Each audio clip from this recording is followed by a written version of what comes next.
हरे कृष्णा कृष्णा कृष्णा हरे हरे, हरे राम राम राम हरे हरे कृष्णा। आप सभी भक्तों को हार्दिक अभिनंदन। आज का हमारा सत्र है शिला श्रीवास पंडित का आविर्भाव दिवस। हम सबको पता है कि भगवान श्री चैतन्य महाप्रभु जब इस कलियुग में प्रकट हुए तो अकेले नहीं, वो एक साथ पंचतत्व के रूप में प्रकट हुए।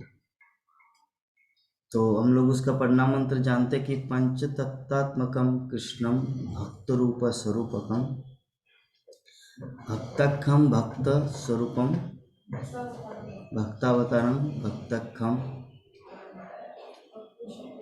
भक्ति भक्त शक्ति स्वरूपकम। अर्थात भगवान श्री कृष्ण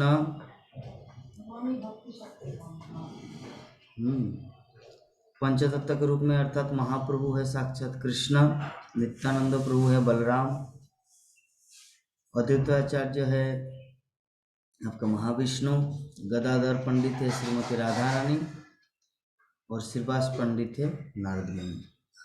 तो आज जो दिन है वो दिन है श्रीवास पंडित का आविर्भाव दिवस। तो शास्त्रों में श्रीवास पंडित के विषय में हमारे गौर गणेश दीपिका में कवि कर्णपुर लिखते हैं कि श्रीवास पंडितो धीमान य पुरा नारदो मुनि पर्वतक्ष मुनिवरो य आसीन्न राध प्रिय स राम पंडितो श्रीवांशत कनिष्ठ सहोदर। अर्थात कि पूर्व काल में श्री नारद मुनि ही अब बुद्धिमान श्रीवास पंडित है, तथा श्री नारद के अत्यंत प्रिय श्री पर्वत नामक श्रेष्ठ मुनि ही अब श्रीवास पंडित के कनिष्ठ भ्राता श्रीमान राम पंडित है। तो हमारे ग्रंथों में श्रीवास पंडित के विषय में इस प्रकार वर्णन किया गया है कि पूर्व काल में श्रीवास पंडित तो धीमान, धीमान का अर्थ हो तो बुद्धिमान। तो ये जो श्रीवास पंडित है जो कलियुग में चैतन्य महाप्रभु की लीला में आए, ये श्रीवास पंडित पूर्व काल में नारद मुनि थे। और नारद मुनि का एक दोस्त था, उनका एक मित्र था। कौन? पर्वत मुनि। जो हम लोग जानते हैं कि मृगारी को जब उद्धार करने गए थे तो नारद मुनि श्री पर्वत मुनि को लेकर गया था। तो नारद मुनि का सबसे गुड फ्रेंड, अच्छा दोस्त था पर्वत मुनि। इसीलिए नारद मुनि आए श्रीवास पंडित के रूप में, और श्रीवास पंडित का भाई श्री राम पंडित आया पर्वत मुनि। तो पिछले जीवन में नारद मुनि पर्वत मुनि था पूर्व काल में, और इस काल में हुआ आपका श्रीवास पंडित। तो श्रीवास पंडित का जो घर है हमारे जोगपीठ अर्थात मायापुर, जो महाप्रभु का जन्म स्थान के जस्ट 2 मिनट अगर हम लोग पैदल चले तो हम लोग श्रीवास पंडित के घर को देख सकते हैं। तो श्रीवास पंडित के घर को, श्रीवास पंडित के आंगन को हमारे वैष्णव आचार्यों ने रास लीला का स्थान बताया है, अर्थात निधिवन।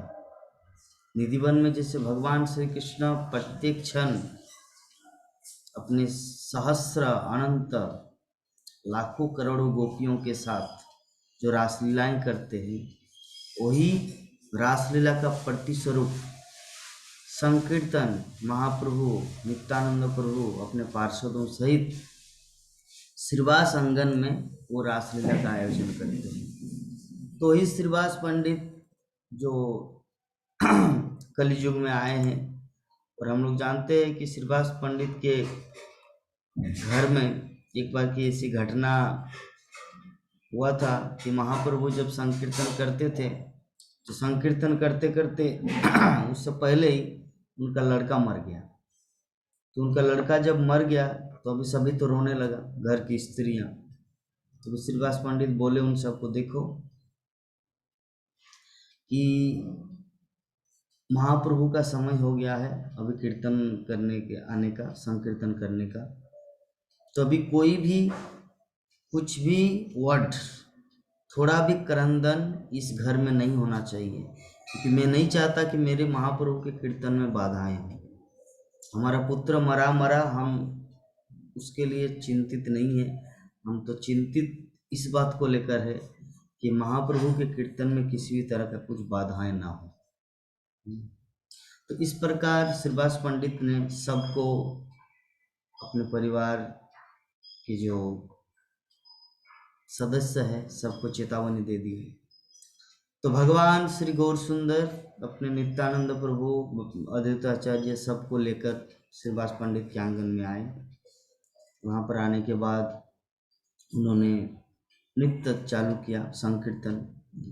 तो नृत्य करते करते संकीर्तन चल रहा है, तो महाप्रभु के हृदय में जो दिव्य प्रेम होना चाहिए, एक ट्रांसेंडेंटल लव, संकीर्तन में जो आनंद आता है, वो आनंद महाप्रभु के हृदय से प्रस्फुटित नहीं होता। तो उन्होंने नित्यानंद प्रभु को पूछा कि नित्यानंद, आज मेरे हृदय में वो आनंद नहीं मिल रहा है मुझे। इस प्रकार और भी कुछ कुछ भक्तों को बोला। तो उनमें से एक भक्त आके बोल दे कि महाप्रभु, आपको पता नहीं, लेकिन आपके जो भक्त श्रेष्ठ शिरोमणि श्रीवास पंडित, जो आपके संकीर्तन में बाधाएं न हो, इसलिए एक चीज को छुपा के रखा है। वो ये है कि इनका जो लड़का है ना, वो मर गया सुबह। तो आपके संकीर्तन में किसी भी तरह का बाधाएं न हो, जिसके कारण इस चीज को हिडन करके रखा था, छुपा के रखा था। तो महाप्रभु श्रीवास पंडित को जाके बोला कि श्रीवास, इतना बड़ा घटना घट गए है, लेकिन फिर भी आपने मुझे एक शब्द भी नहीं बोला। थोड़ा तो ये करना चाहिए। देखिए, वो आपका पुत्र है और मैं जानता हूँ कि देश काल परिस्थिति के अनुसार मुझे क्या करना है। ऐसा नहीं कि मेरा संकीर्तन थोड़ा एक दिन बंद हो जाए तो कुछ समस्या है, लेकिन आपका तो पुत्र है, उसका दाह संस्कार करवाना, लाइक दैट, बहुत कुछ कुछ करना पड़ता है, लेकिन आप मेरे साथ ऐसा क्यों किया? तब श्रीवास पंडित बहुत जोर जोर से रोने लगा। रोने लगा, महाप्रभु को बोले कि महाप्रभु मुझे क्षमा करें, लेकिन मैं किसी भी तरह से दुनिया को दुख दे सकता हूँ, लेकिन मैं आपको दुखी नहीं देखना चाहता। मैं आपको दुखी नहीं देखना चाहता। हर परिस्थिति में आपका मन को मैं प्रसन्न चित्त हरि नाम संकीर्तन में, संकीर्तन आंदोलन में आपको आनंद रूप में मैं देखना चाहता हूँ। इसी कारण मैंने इस चीज को छुपाया। तो देखिए, श्रीवास पंडित किस तरह के महान भक्त हैं, किस तरह के महान भक्त है। अपनी जैसे गोपियां अपनी खुद की तृप्ति को त्याग कर भगवान की तृप्ति को प्राधान्यताएं दिए हैं। कि भगवान श्री कृष्ण बोले हैं कि मैं मथुरा में जाकर कंस को मार के ही इमीडिएटली कुछ ही समय के बाद में रिटर्न, कुछ ही दिन के बाद में आ जाऊंगा। तो गोपियों ने भगवान श्री कृष्ण की इस वाणी को अपना सर्वस्व मान लिए। अगर वो चाहते तो मथुरा से वृंदावन जाने में टोटो में 20 मिनट लगता है, उस समय टोटो नहीं था, तो कोई बात नहीं, आपका बैलगाड़ी तो था, तो जाने में एक दिन लगता। लेकिन फिर भी देखिए, गोपियां पूरा रस्सी हो गई, लेकिन फिर भी अपनी तृप्ति को जाहिर नहीं किया, क्योंकि कृष्ण हमारे पास आने का वचन दिए हैं। ठीक है, भगवान श्री कृष्ण हमारे पास आने का वचन दिए है, तो हम सब क्यों जाएं उनके पास? उसमें तो आपको दुख भी हो सकता ना, अरे गोपियां, आप लोग को मना किया था ना नहीं आने का, मैं तो आऊंगा, आप लोग क्यों आए? जिसमें जो कृष्ण थोड़ा सा भी रुष्ट होंगे ना, वो हमारे लिए असह्य हो जाएंगे, जिसके कारण गोपियों ने ऐसा काम नहीं किया। तो श्रीवास पंडित के हृदय में भी सेम भावना है, क्योंकि भगवान कृष्ण के जो भक्त होते हैं ना, जैसे भगवान कृष्ण के अंदर जो क्वालिटी है दिव्य गुण, वही गुण उनके भक्तों के अंदर में भी प्रकाशित होते हैं। जैसे गोपियों के अंदर हुआ, अर्जुन के अंदर हुआ, हनुमान के अंदर है, सेम थिंग। भगवान के सभी भक्तों के अंदर ये वैराग्य प्रधान है, अपनी तृप्ति को लोग नहीं देखते। जब अर्जुन स्वर्गलोक को चले गए, जो 12 वर्ष का वनवास और 1 वर्ष का जो अज्ञातवास हुआ, तो उसमें अर्जुन कहाँ चले गए? स्वर्गलोक। क्या करने के लिए? कुछ अस्त्र शस्त्र को प्राप्त करने के लिए। तो देवराज इंद्र ने क्या किया? अर्जुन के लिए रूम अलॉटमेंट कर दिया, एक अच्छा रूम, और उर्वशी को बोला कि आप उनकी देख रेख करना, उनकी जो जो इच्छाएं, उसकी सब इच्छाओं को पूरी करना, ठीक है, इवन उसका फिजिकल शारीरिक इंद्रिय तृप्ति भी पूरी करना। तो इसी भावना लेकर उर्वशी अर्जुन के पास गए, और अर्जुन के पास जाके बोले कि देखिए, देवराज इंद्र का आदेश है कि मेहमान अतिथि सत्कार करना धर्म है, आप स्वर्गलोक में आए हैं, और सभी स्वर्गलोक की अप्सरा, स्वर्गलोक सुरा सुंदरी इसको चाहते हैं, तो आपको कहीं पर कोई टेंशन लेने का ज़रूरत नहीं है। मैं स्वर्गलोक की वो अप्सरा हूँ जिसको पाने के लिए वर्षों तक तपस्या करना पड़ता है, तो तुमको यूं ही मिल रहा है, तो आओ, मुझे भोग करो, मुझे एंजॉय करो। तो अर्जुन बोले, देखिए माता, माता का क्या संबोधित किया, क्योंकि आप जो है ना, हमारे पूर्व काल के जो मेरे पूर्व पुरुष अर्थात पूर्वज, उन्होंने आपको भोगा है, आपको आपके साथ संग किए हैं, तो इस दृष्टिकोण से आप मेरी माता है, यू आर माई मदर। तो कोई भी ये एक पुत्र जो होते हैं ना, माँ के साथ ऐसा नहीं कर सकते, और अपनी पत्नी को छोड़कर किसी दूसरे नारी को ऐसा करना शास्त्र विरुद्ध कार्य है। तो अर्जुन ने जब ऐसा फिलोसॉफी झाड़ा, तो उर्वशी को क्रोध आया। क्रोध के कारण वो श्राप दे दी कि तुम नपुंसक बन जाओ। तो जो भी है, अर्जुन को ऐसा श्राप दिया, और अर्जुन 1 साल तक बृहंगला के रूप में, नपुंसक के रूप में, मतलब तो जो भी है, बोलने का भाव यही है कि भगवान के जो भक्त होते हैं ना, वो किसी भी परिस्थिति में अपने आप को भोक्ता के रूप में प्रस्फुटित नहीं करते, वो सर्वदा दास की भांति आचरण करते हैं। अर्जुन अगर चाहते तो कुछ भी करते, लेकिन नहीं किया। क्यों? कृष्ण जैसे वैराग्य प्रधान है, उसी प्रकार उनके भक्त भी, उनके शुद्ध भक्त भी कृष्ण जैसा ही क्वालिटी रखते हैं। हनुमान जब लंका गए, ठीक है, तो लंका गए थे, तो उनको पता नहीं कि सीता देवी, उस समय तो कोई ऐसा फेसबुक नहीं था का कि सीता देवी, या गूगल से निकाल के कि सीता देवी का फेस कैसा है कि पहचान पाऊँ, क्योंकि लंका में तो बहुत सारी लड़कियां हैं, बहुत सारी स्त्री है, तो अभी किसको पहचाने कौन सीता देवी है? तो रावण जिस घर में शराब पी के, मदिरा शराब पी के जो रहते थे, जिस घर में पूरा बहुत सारे लड़की लोग, स्त्री मांस मदिरा पान करके रात भर सो के रहते थे हॉल में, तो जिसमें सैकड़ों हजारों स्त्रियां वहां पर ऐसे पड़ी थी, नंगी नंगी अवस्था में, हाँ, कपड़ा भी नहीं है। तो कोई मान लीजिए कि ऐसे ऐसे सो करके उसका चेहरा नीचे की तरफ है, कोई ऐसे सो करके है, तो अभी हनुमान क्या कर रहे हैं? सबका चेहरा को देख रहे हैं कि कौन मेरी माता होगी, सीता। उसके बाद में उसको होश आया कि नहीं नहीं, मेरी माता तो इसी स्थान में नहीं रह सकते। भगवान श्री राम की धर्म पत्नी, नारायण की संपत्ति लक्ष्मी, इस तरह गंदे जगह में नहीं रह सकते। उनको बाद में होश आया, लेकिन पहले जिस उम्मीद से, जिस विचार से, जो सबका घूंघट उठा उठा के जो देख रहे थे, तो उनका उद्देश्य क्या था? हनुमान का उद्देश्य इंद्रिय तृप्ति करना नहीं कि मुझे विभिन्न लड़कियों को देखना है, उनके रूप सौंदर्य को देख के इंद्रिय तृप्ति करना है। उनका उद्देश्य राम की सेवा करना। भगवान राम की सेवा करने के उद्देश्य से विभिन्न लड़कियों के साथ वो मिले, विभिन्न नारियों के साथ वो मिले। उनका उद्देश्य खुद की इंद्रिय तृप्ति के लिए नहीं। तो इस प्रकार हम लोग समझ रहे कि अगर हमारे जीवन में भी, अगर हम लोग भगवान की सेवा के लिए किसी भी तरह का कार्य करें, तो उसमें कोई समस्या नहीं है, लेकिन अपनी इंद्रिय तृप्ति के लिए अगर वो सुजग प्राप्त भी हो, फिर भी उसको नेग्लेक्ट कर देना चाहिए, जैसे अर्जुन ने किया। तो हमारे जो महान महान भगवत भक्त हमारे इतिहास में हैं, अर्जुन, हनुमान, उद्धव, ध्रुव महाराज, प्रहलाद महाराज, अम्बरीश महाराज, सुदामा, ठीक है। इस प्रकार बहुत सारे भगवान के भक्त हैं। उन लोगों का जीवन कहानी को जब हम लोग श्रवण करते हैं, हाँ, तो हमारे हृदय में शुद्ध कृष्ण प्रेम करने को मन करता है।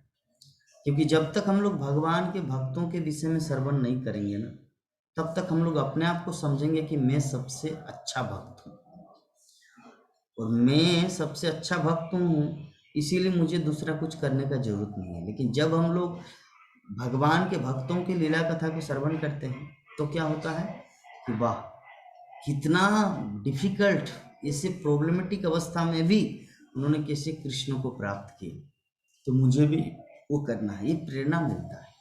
तो यहाँ पर हम लोग देखते हैं कि श्रीवास पंडित के घर में जो महाप्रभु ऐसे श्रीवास को पूछे कि आप इतना बड़ा रहस्य को क्यों छुपाया, तो श्रीवास पंडित ने बोल दिया, देखिए महाप्रभु, मेरी इच्छा नहीं कि आपको दुख दो, भले ही मैं दुखी रहूं। तो महाप्रभु बहुत ही उनको आशीर्वाद दिए, आश्वासन दिए कि सच में श्रीवास भक्त हो तो आपके जैसे, ठीक है। तो इस प्रकार ये एक दिन की घटना है। और एक दिन की बात है, एक्चुअली श्रीवास पंडित सब समय श्रीमद् भागवतम अध्ययन करते थे, सब समय हरिनाम जप करते थे, भागवतम को रीडिंग करते थे, अध्ययन करते थे, भगवान के विभिन्न आचार्य, भगवान के विभिन्न भक्तों की लीला कथा को श्रवण करते थे, दूसरों को कथा सुनाते थे, भागवत क्लास करते थे। तो इस प्रकार सब समय वो श्रीमद् भागवतम को लेकर रहते थे श्रीवास पंडित। तो एक दिन महाप्रभु उनके पास गए, महाप्रभु ने बोला कि Shrivas, you are a householder, आप एक गृहस्थ हो। वो गृहस्थ का काम है कुछ धन उपार्जन करना, कुछ कमाना। देखिए, आपकी पत्नी है, आपके बच्चे हैं, आपकी माँ है, ये पूरा आपकी सासू माँ है, आपके पूरा फैमिली मेंबर है। तो इन सब का भरण पोषण, खाने पीने के लिए कुछ तो उपार्जन करना है, कुछ तो काम करना है। क्योंकि अगर ऐसा आप नहीं करेंगे तो कैसे चलेगा, कैसे मतलब उन लोगों का पेट भरेगा, या कैसे धन आएंगे।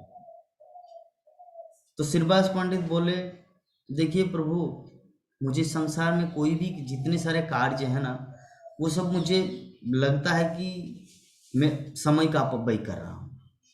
इसीलिए मैं श्रीमद् भागवतम, जो मनुष्य जीवन जो हमको मिला है, जो करने के लिए मिला है, जिस उद्देश्य से हमको मिला है, वो चीज़ मैं करता हूँ। जो आने वाला है वो आएंगे। प्रहलाद महाराज बोलते हैं कि जिस प्रकार दुख को न चाहते हुए भी दुख आ जाते हैं हमारे जीवन में, उसी प्रकार हमारे किस्मत में, हमारे भाग्य में अगर सुख लिखा है, कुछ धन प्राप्ति लिखा है, तो न चाहते हुए भी वो भी आ जाएंगे। तो प्रहलाद महाराज का उदाहरण देके श्रीवास पंडित महाप्रभु को ये चीज समझाए।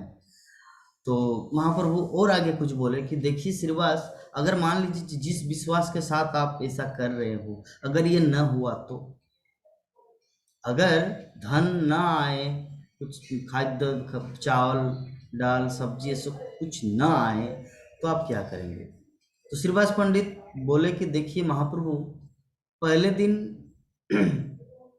एक दिन मैं अपेक्षा करूंगा, सारा दिन पानी पी के रहूंगा, ठीक है। द्वितीय दिन भी अपेक्षा करूंगा, इंतजार करूंगा कि कोई आएंगे और कुछ हमें देंगे, क्योंकि हम भागवतम की सेवा में लगे हुए हैं। और तृतीय दिन तक अपेक्षा करेंगे, शाम तक, संध्या समय तक। 3 दिन तक मैं भूखा रहूंगा। पहले दिन पानी पीऊंगा, दूसरे दिन भी पानी पीऊंगा, 3 दिन तक मैं वेटिंग करूंगा कि लक्ष्मी देवी या भगवान की कृपा से कुछ ना कुछ भिक्षा या डोनेशन आ जाए, और मेरा ये जो भक्ति का जो प्रचार प्रसार है, जो अध्ययन है, इसको मैं करता रहूं, और किसी न किसी रूप में वो आ जाए। 1 दिन, 2 दिन, 3 दिन। लेकिन 3 दिन अगर संध्या तक अगर कुछ नहीं आ जाते, तो मैं समझूंगा कि मेरे किस्मत में नहीं है। तो संध्या समय के बाद मैं गंगा जाऊंगा, और गंगा में जाके अपने आप को विसर्जन दे दूंगा, अर्थात मैं डूब मरूंगा। क्योंकि मुझे पता चलेगा कि इस कार्य के द्वारा, इस घटना के द्वारा कि हमारे किस्मत में अन्न साग सब्जी धन दौलत कुछ नहीं है, इसलिए मैं 3 दिन वेटिंग करूंगा। 3 दिन के अंदर वो नहीं आ जाते तो मैं समझ जाऊंगा कि मेरे किस्मत में नहीं है। तो मेरे किस्मत में जब नहीं है तो मैं क्यों भगवान को दुख दूं यहाँ पर, क्योंकि लक्ष्मी नारायण तो बहुत चिंतित होते हैं जब किसी प्राणी को आहार नहीं मिलता, भोजन नहीं मिलता। तो ये श्रीवास पंडित की ये बात सुनकर महाप्रभु की आंखों में आंसू आ गए और उन्होंने, महाप्रभु ने उनको बताया कि श्रीवास, धन्य है तुम कि इस तरह की भक्ति, इस तरह का विश्वास कृष्ण के प्रति 100% डेडिकेशन, मुझे इतना अच्छा लगा कि अगर भक्ति सीखना है तो कोई आपसे सीखे।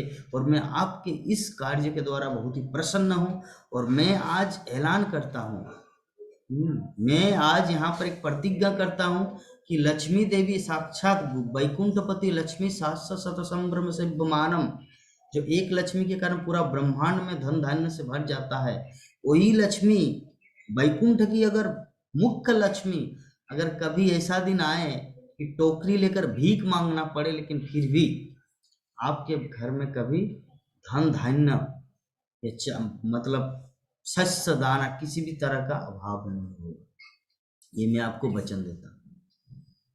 ऐसा दिन आए कि लक्ष्मी देवी का भंडार खाली हो जाए, लक्ष्मी देवी को टोकरी लेके भीख मांगना पड़े, लेकिन आपका घर कभी खाली नहीं होगा, ये मेरा वचन है।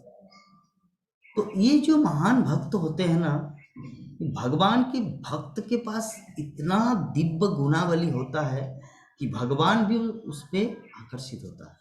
इसीलिए हम लोग जानते हैं भक्ति रसामृत सिंधु में रूप गोस्वामी एक चीज लिखे हैं कि भक्त के अंदर बहुत सारी क्वालिटी है, उनमें से एक क्वालिटी है कृष्ण आकर्षणी।